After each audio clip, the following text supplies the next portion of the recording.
Hello and welcome to the Everything is Black and White podcast. It is time, curiously, for the Monday show on a Wednesday morning as myself and Chronicle Live's chief Newcastle United writer Lee Ryder look back at Newcastle's crucial 2-1 win against Tottenham Hotspur on Tuesday night.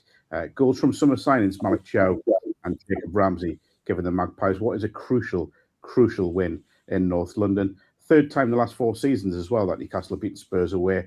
Increasingly becoming one of the Magpies' favourite away grounds.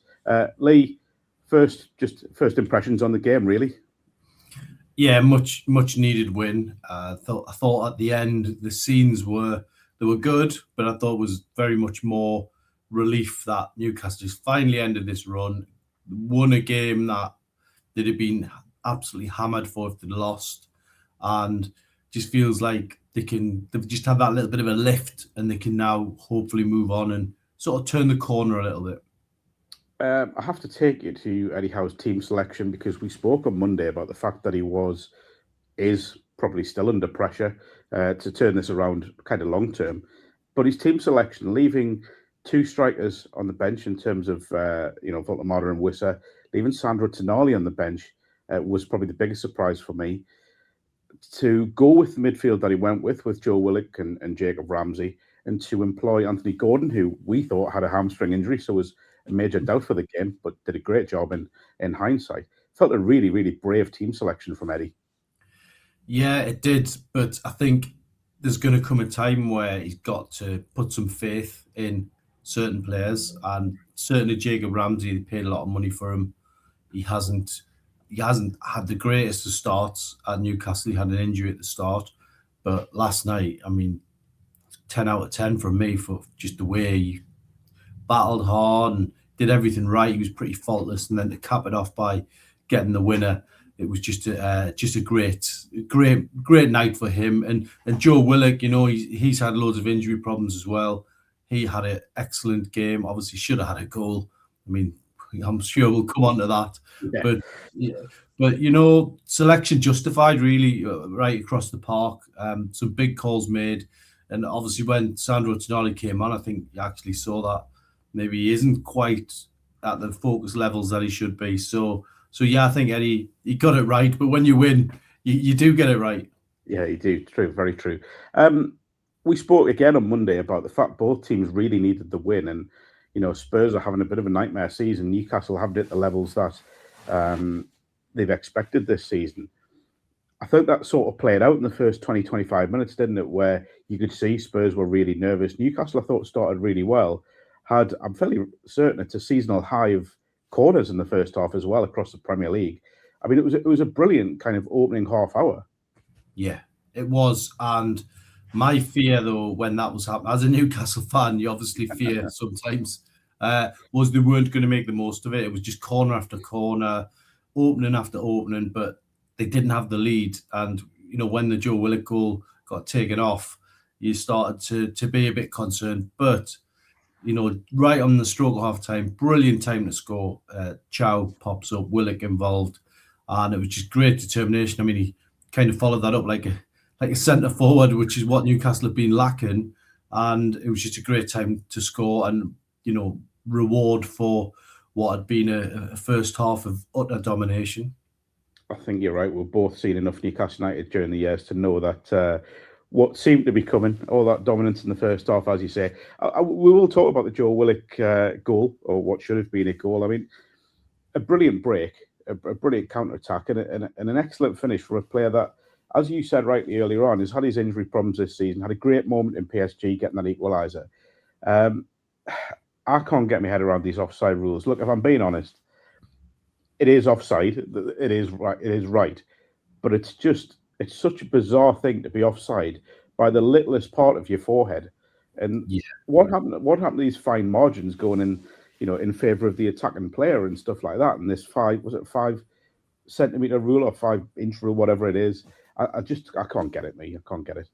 Yeah, it's getting really, really silly, and it's spoiling the game. Willock's, it's a fantastic finish. The way he's just put it in the bottom corner, and he runs off, he celebrates, he enjoys the goal, he's going back to North London, and then the horror, the goal gets taken away, and it's just just getting silly. And as you say, it is fine margins. I think they do need to look at it. Obviously, if you're offside, you're offside. But this is just getting a little bit extreme now. It's getting sort of re-refereed somewhere else. And yeah, I think it needs to be for the really big ticket sort of calls in games. And for me, that wasn't a big ticket call, and it was ridiculous. When you seen the graphic, it was just laughable, really. Well, I don't mind saying, as much as I was annoyed sitting and watching the game, I also laughed at it because it was just so farcical seeing someone be offside by a part of the forehead. Just absolutely laughable. But one thing I think we've done this season is sometimes we've questioned the mentality of this Newcastle United side, and when they do suffer setbacks, they do tend to go into their shells a little bit. Credit to them last night; they didn't do that. That obviously annoyed by not being given that goal, but kept going and kept going and kept going. And as you said earlier, got the rewards with that Malak goal. Now the joint top goal scoring defender in the Premier League. There's been a lot of talk about Newcastle's summer transfer window business. I realise Malik Chow has had a bit of a difficult time in recent weeks, but one, I thought last night he was excellent defensively, and two, to get another goal just shows that he's a real threat at both ends of the park. So if you were going to point to one of the summer signings who has done it, you would say it would be Malik Chow. Yeah, he has. I mean, he's been the standout summer signing. Totally justified the money Newcastle paid for him, and he would be the one that you would pick from everyone that came in the summer. But I think there's still enough time in the season for others to sort of shine. Ramsey is certainly one of them. I hope that's going to be the start of something for him. We've seen how good he was at Aston Villa, and hopefully he can recapture that form. Sometimes it takes time. I asked Eddie about this in the press conference last night, and he basically said, the reason we signed Jacob Ramsey and Anthony Elanga was because they are still young enough to progress, and he feels that they've got an exciting future here. So it's very much Newcastle still building the team. We all know what happened with Isak in the summer. They got the money, they reinvested, and sometimes it does take time. To integrate those players into the team, and that certainly seems to be what's happening at the minute. But as I say, 2 or 3 months left of the season now, and hopefully everything can sort of gel. That's what you always hope for. You mentioned their players sort of young enough to keep improving. Chow in that bracket as well. Just a word on Sven Botman though, because I thought, well, the two of them, because as a partnership, Newcastle, I think, have got a partnership that could be their centre-back partnership for the next 7-8 years there. And I thought last night, and realised they only played against one front man in Dominic Solanke. Yes, it's a Spurs side, kind of bereft of confidence at the moment. But I thought the two of them were excellent. When Spurs did have pressure, they managed the game very, very well. Yeah, I think Botman, a couple of years ago was, everyone was singing his name, and, he's had some horrendous injuries, and thankfully he's overcome them now, and he's going to be back in the team now for a long run. That's what I hope for him. He is very measured in what he does. I do have a slight doubt sometimes over the pace against sort of the real quick players in the Premier League, and as Eddie Howe said last night, Premier League getting quicker and quicker. So in a foot race, I think maybe sometimes he puts himself in a tough position, but overall last night, defensively, absolutely magnificent, and I think summed up by that tackle in the box, which was just, right on the money. And hopefully there's a partnership there, as you say, that can be, built on and can be the foundation for seasons to come. You mentioned the pace aspect as well, and I don't mind saying that I was a little bit concerned out wide with Dan Burn as left back and Trippier at right back, that because Spurs wingers were pacey, that could be something they could exploit. But I think barring the first maybe 5 minutes when I think they got in behind a little bit, and I mean a little bit here, I thought Trippier and Burn managed the game again very well. They know they're not the quickest, but they used their experience, didn't they, in sort of positional sense and anticipating what the Spurs wingers were going to do. And again, I will caveat that by saying I realise Spurs, the confidence isn't there. They aren't a very good side at the moment. They are struggling. But again, credit to two fullbacks because they both had a bit of criticism, a little bit. You know, Yeah. people don't like Burn playing at left back. Trippier, I wouldn't say struggled on Saturday night against Brentford, but they both answered some of the critics, or went somewhere to answering some of them last night. Yeah, I think certainly Kieran Trippier, I mean, a piece which is going to be on Chronicle Live later this morning, and it really does focus on his contribution last night, obviously with the ball, helping Elanga down the line, and obviously as well his leadership. And you know, the moment where I think it was down to him and Bruno pushing Eddie Howe to the front, but I think it was probably Trippier's idea. And overall, I just thought he was fantastic, perfect response to anybody who kind of wrote him off. And again, it's the pace thing, you know, it's something that that is going to test everybody. But last night, I thought, you know, he was right up there, another 8 or 9 out of 10 performance. And it's going to be for Eddie Howe, it's going to be about managing the minutes for certain players, and certainly Burn and Trippier will come into that category where, you know, they will sit out a game or two and other players will come in. It was Lewis Hall's turn to have a little rest last night, but you know, going back to the question, Burn and Trippier last night were integral in that victory. Just a word on Trippier, because I know he's obviously coming towards the last sort of 4 months of his current deal. As it stands, he will leave the club in the summer on a free transfer. It does seem as if there hasn't really been too much progress on talks, or the indication I'm getting is that he seems to be, you know, this is the end for Kieran Trippier at Newcastle United. If it is that, and it's still if at the moment, if it is that, where would you bracket him in terms of signings in your time, you know, covering Newcastle or watching them as a fan? Oh, he'd be right up there, right at the top. You know, we go back to the Keegan era when Brian Kilcline signed, and he was deemed, while he only played a small part, he was deemed one of the most important signings Keegan made. And I certainly think Kieran Trippier is similar to that. He's like the modern day version for me. He came in when Newcastle were rock bottom of the league. He could have went anywhere. You know, it wasn't about money for him. It was about wanting to play football. He's done that. What more can you say? And if it is the end, let's hope that he can, you know, at least go out with getting Newcastle into Europe, or perhaps win another trophy, because there's still two things to play for. So, yeah, it does look like it's going to be the end. But Eddie Howe's also dropped a little hint a few weeks ago saying that, you know, you can't rule out that there could be an extension. We don't know exactly what's going to happen. There could be a change of heart. We'll have to wait and see. Just going into half time in the early stages of the second half, Spurs came out and looked. They improved from admittedly a very low base. Got the goal, got the equaliser through Archie Gray. I sensed, you know, again, you have a better view of this from inside the stadium, but I sensed there was a little bit of a raising of the belief inside the home fans. You could sense there was a little bit of momentum there. The goal itself, I thought, was really frustrating. Nick Pope got himself into a position he shouldn't have been in, not for the first time in recent weeks. What was the sense inside the stadium you had then from both sets of fans? I mean, to me, Spurs looked as if they thought they were going to go on and win it then. Yeah, there was concerns, and I was thinking back to all those sort of missed openings earlier in the game. Newcastle actually started the second half quite well and had some opportunities. So it was a body blow to be pegged back. But even though it was a sloppy goal, as you say, I thought the character was fantastic. They didn't cave in. They actually went the other way, and obviously within 3 minutes they were back ahead. So if that was a little test of character on the night, then they passed it with flying colours. They did.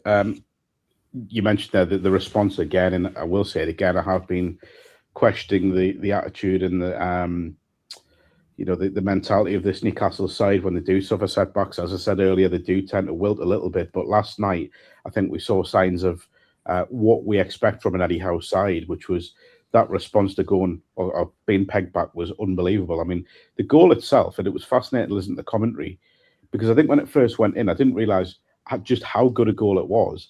But when you go back and watch the replay, I mean, the build-up play from Gordon is exceptional, and the finish is so clever from Ramsey.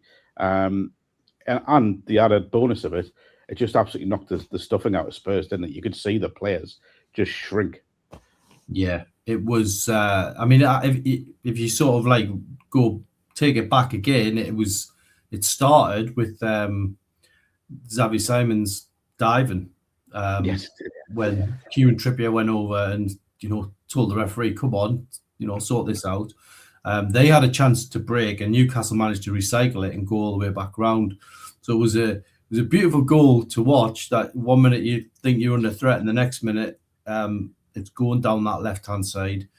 I mean, yeah, Ramsey actually had a big part in starting the move in some ways. Elanga involved, and as you say, Gordon just absolutely schooled Conor Gallagher with that turn, and then slipped in the box, and Ramsey's finished. That's what he'd done at Aston Villa.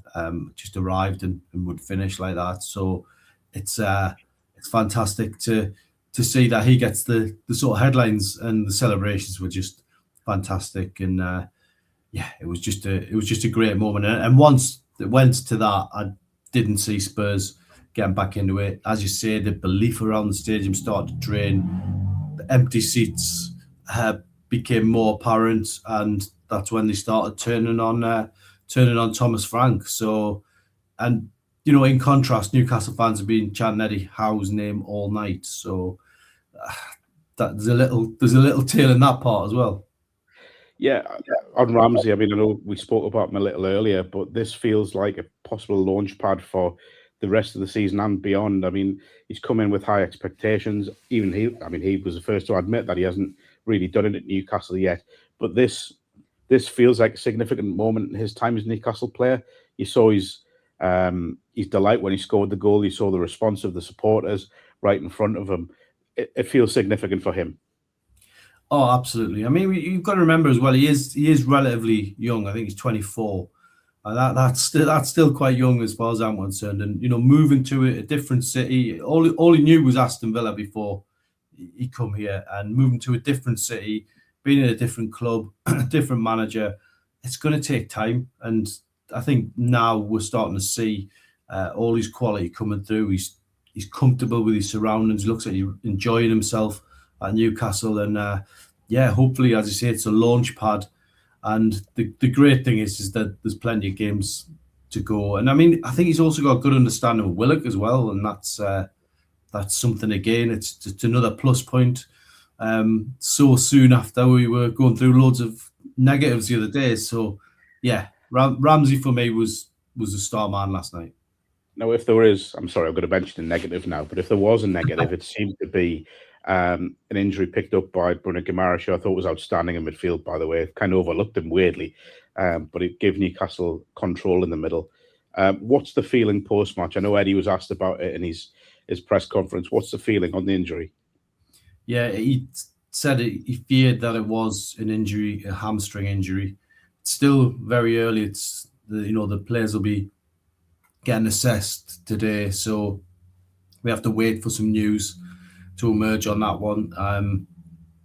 Well, if it is a bad one, then you'd like to think that Bruno, extremely fit, he's just bounced back from an ankle injury.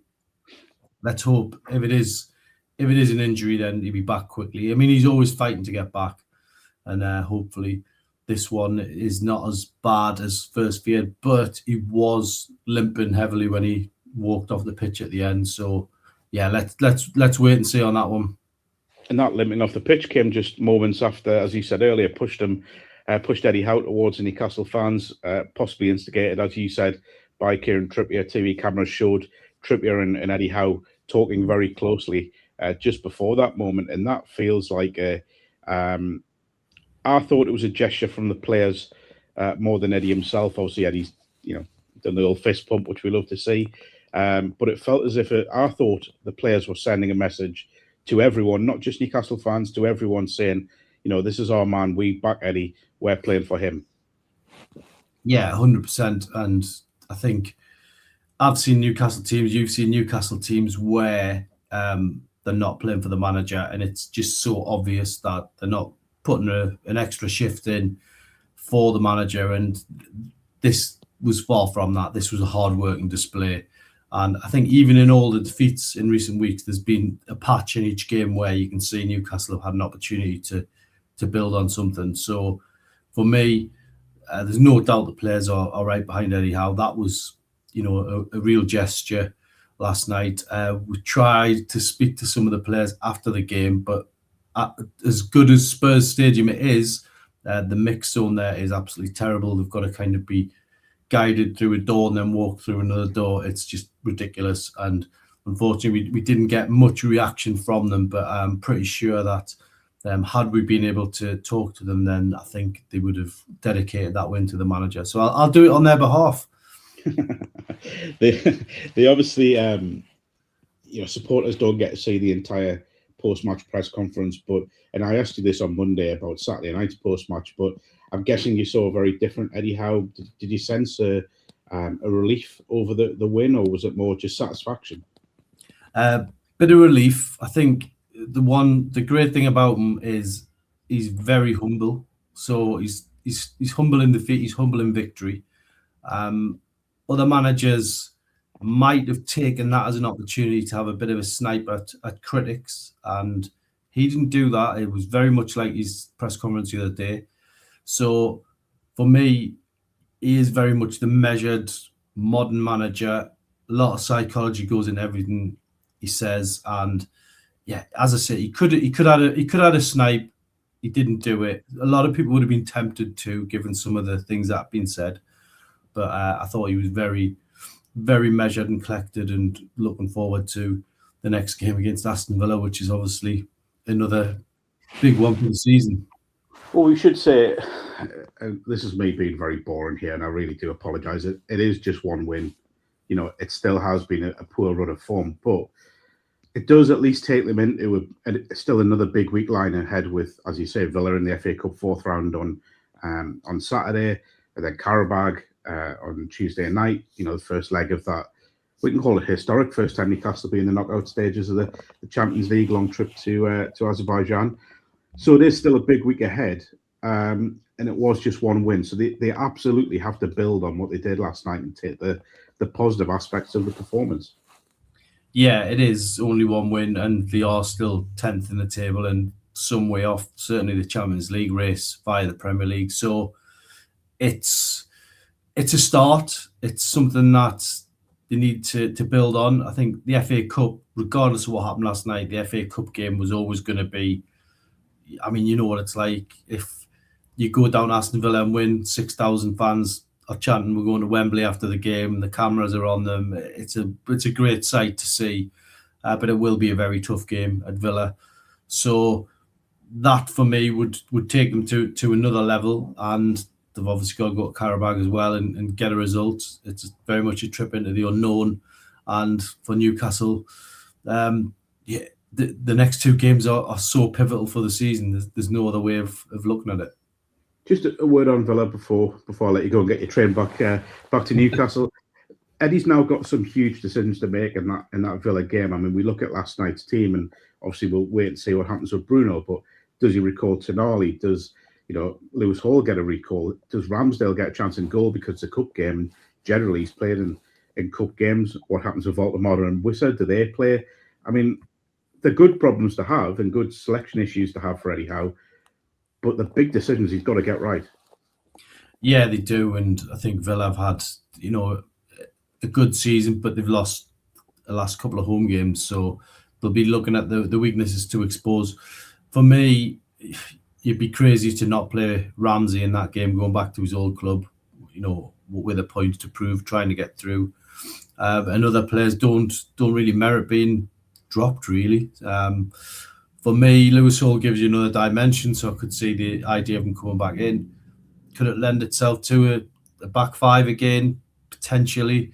It's a different game, different opponents, so there'll have to be a different philosophy. But just judging off the way Sandro Tonali played in that cameo last night, for me, doesn't seem where he should be, and it would be a huge gamble to throw him in. But he could go on then and prove everybody wrong, which, only a couple of days ago we were talking about Kieran Trippier having a poor game, and then he's gone and proved everybody wrong. So they're very resilient. They can bounce back quickly. Yeah, it was a strange cameo, wasn't it, from Sandro? He came on and just give the ball away a few times, dangerous positions as well, and he needs to get back to that form, doesn't he? It's been he sort of summed up Newcastle's run of form where, and I guess that shows how integral he is to Eddie Howe's side. The fact that when he doesn't play well, Newcastle don't tend to play well, and he's got to get back to his best. Do you sense that coming? I think he's got the capability to get back to his best, but the Arsenal talk on deadline day, don't think it helped him. Since then, I think it's been open season. Certain sort of reports throwing Chelsea in there, Liverpool, Man United. It's like it's almost a bit cheeky, really, given he's a contracted player at Newcastle. But when you sign top players, that's what's going to happen. I just hope that his head hasn't been sort of turned too much, and he can get back to focusing on Newcastle. And we'll see what the rest of the season holds for him. But that was worrying last night, what we see when he came off the bench. It was. They will let you go and get your train back to the northeast. Before we go, I'll say a big thanks to our sponsors, NordVPN. Hit the link in the podcast description box to get a discounted offer on your NordVPN plan. One subscription can be used across 10 devices, and there's no risk with a 30-day money-back guarantee. You can join me. I'll be joined by Gibbo to look back at Tottenham and to look